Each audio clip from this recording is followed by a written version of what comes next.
Hey guys, just want to cover off on what's new in the 7.31 features update. First thing is the away from keyboard panel has been given the feature to have custom keys for your AFK.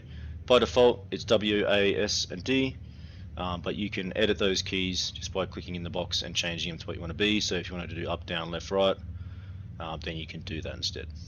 The list of keys that you can use are listed over on the left hand side. Then you hit save keys, and that'll be set now for which keys get pressed in AFK mode.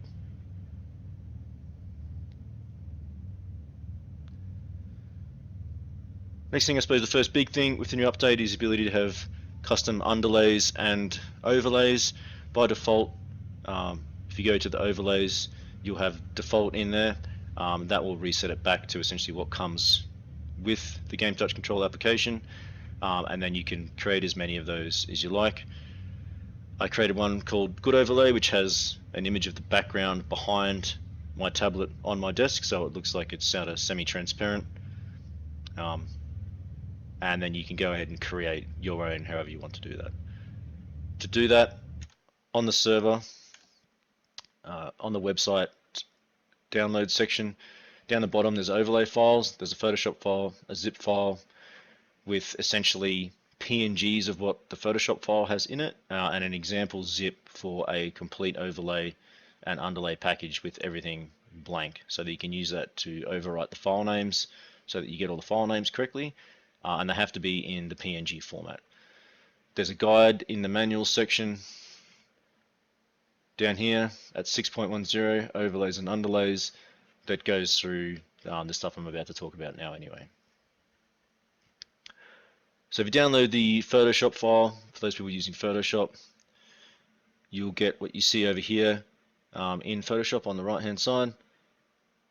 And if you go through, you can go through each of the different panels, and you'll see that they are essentially have the buttons blanked out that you can use to create how you want your overlay to look. So if I want to make one for flight, I'll just leave the flight template there, and then I can put some icons in. In this case, I've just got like a plane for the ALATC, thongs for landing gear, etc., and a power button for the on-off. Once I'm happy with what I want my iconography to look like, first thing, if you make it white, when you set the palette in the GameTouch controller application, if you set it to white, it'll basically take on whatever the color palette that you have for your existing profile. You can set it to any other colors that you want, and then just sell it to not use the color palette, to use exactly what you create here. So in this case, I just want to make them be the sort of same colors as I have within the palette, so I've left them white. Turn off the background, and then save that as, for example, in this case it's the flight one, so I'll save it as overlay flight.png. And if I want to make an underlay which sits behind all the buttons, then I'll create that and save it as underlay flight PNG. That zip file that you can download with the examples, I've got it sitting over here on the left. If we go in there, we can see all the file names that are required for each of the panels, so you just overwrite that with the ones that you want. In the example zip, they're all just blank, and then there's the overlay main, which is the default icons for the main screen.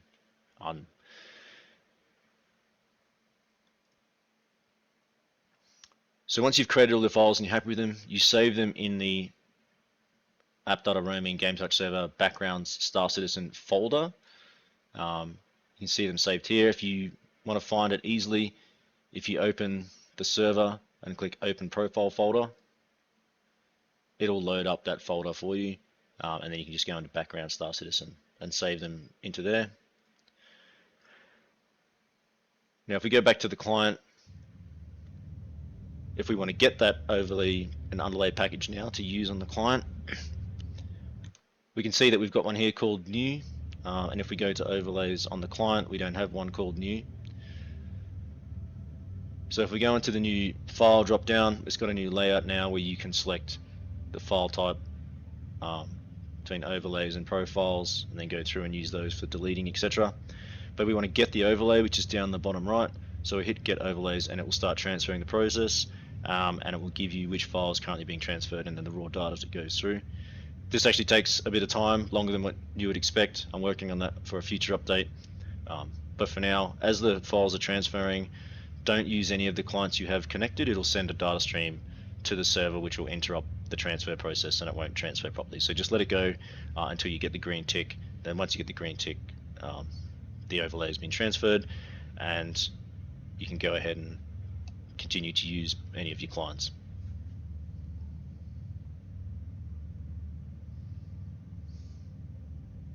Once you get the green tick, that means the profile for overlays and underlays has been transferred. You can go up the top here and you can see that now we have an underlay and overlay called new.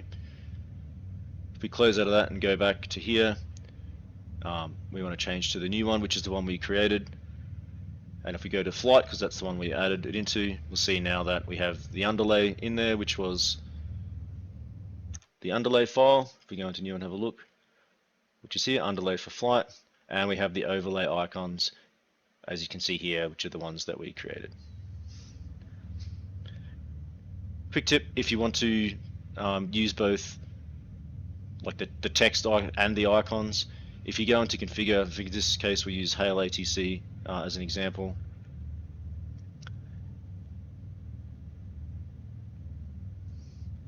And we just change it so that there's a couple of carriage returns above it. In this case I just used 5. Save, and now we have the actual words and the icon on the same button. In the palette menu, this is where you can choose if you want the overlays and underlays to take on the palette colors or just use the one that you have. If you go through and set it to none, that means they will just keep whatever color exactly as you save them. I've saved them as white, and if you save them as white, then you can go through, and in this case I wanted to use the box color.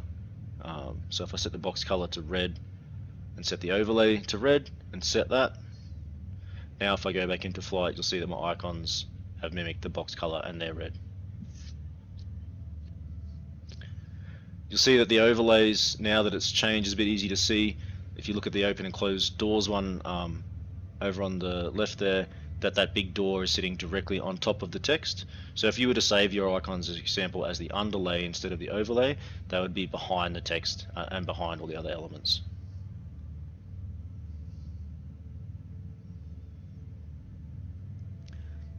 I suggest, given the amount of time it takes to transfer the underlays and overlays, if you want to do some testing and edit and get it right before you transfer it, the best way to do that is just to load up the Windows client and install that.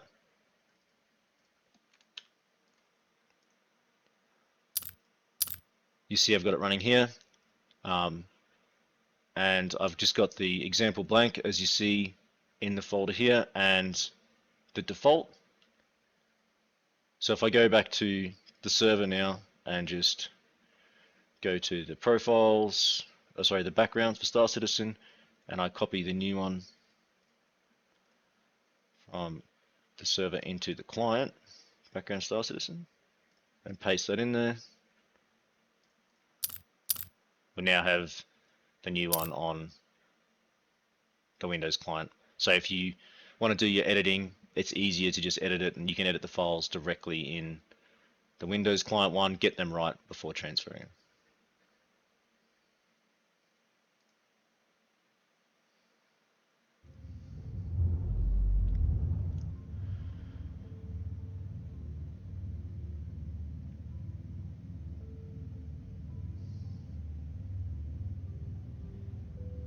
If you find that when you've loaded up the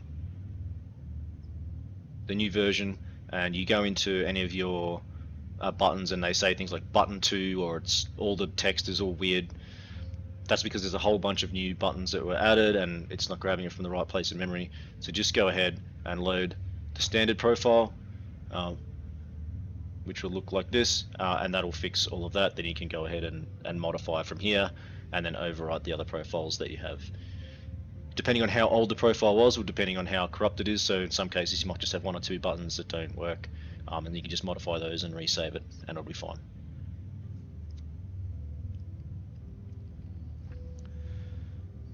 So the next one, the comms panel was added. a whole bunch of buttons to the comms panel. There was a lot of requests for an emotes panel or somewhere for all of their emotes to sit. So I've added 20 buttons now and reworked the layout of the comms panel to accommodate the ability to have, I suppose, up to 20 emotes that you want. The next one, the salvage panel was added, and with the separation slider down the bottom here to somewhat mimic the MFD in Star Citizen. So if we go into our salvage mode now, and we can see that we've got that to mimic exactly what's in game, and that's bound just like the joy sliders for the other stuff. So if we go into Star Citizen, keybinds, under HOTAS, and go down to salvage, which is here. It's still kind of bugged because it's in the PTU, but it's absolute beam spacing, and that will bind the VJoy slider to that. If you can find out more about the VJoy slider by looking at the previous videos on how to set that up, it will also remember where you stopped. So if, let's say we stop at 50%, for example, hit exit salvage and go back to the main menu, it'll reset it back to 0, and then if we go back into salvage, it'll remember where it was and set it back to that.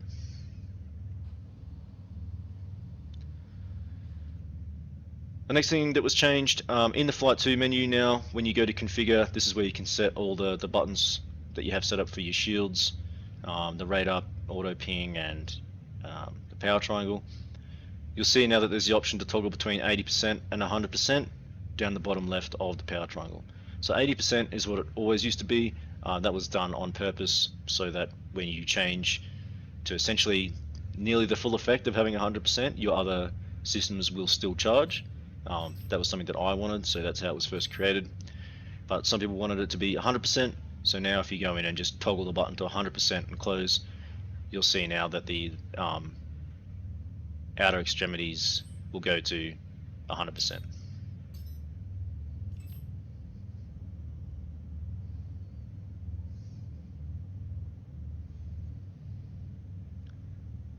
Some of the default buttons have changed for Star Citizen. So again, if your buttons aren't working and you're loading an old profile, if you load the standard, those buttons have now been changed to accommodate. For example, Hail ATC is now Alt N, as you can see here, and some of the buttons for the salvage menu, for the salvage operation, are mouse buttons. So I've added the ability to use mouse buttons as buttons that you can use as keybinds as well. So for example, the salvage axis, etc., and the cycle modifiers, which currently both set to the same button in game by default. If we go into configure, we can see that they're set to mouse 2. You have mouse 1 to 5, and you can see that up on the sort of top left of that, mouse 1 to 5, and they correspond to left button, right button, middle button, and then the extra buttons 4 and 5. And then just below that, you'll see joy 1 to 128. So you can set your VJoy in Windows to have up to 128 buttons that you can use as keybinds as well. You can change that in Windows. If we go to configure VJoy, we find that.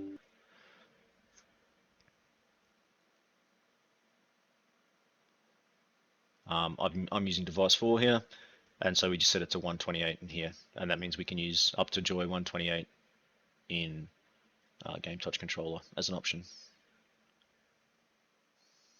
For the 7.31 update, I'm still continuing to do updates as we go along. I'm just one man, so hopefully I can get every feature that people request in there as soon as I can. But anyway, have fun with it, and yeah, I suppose we'll see you.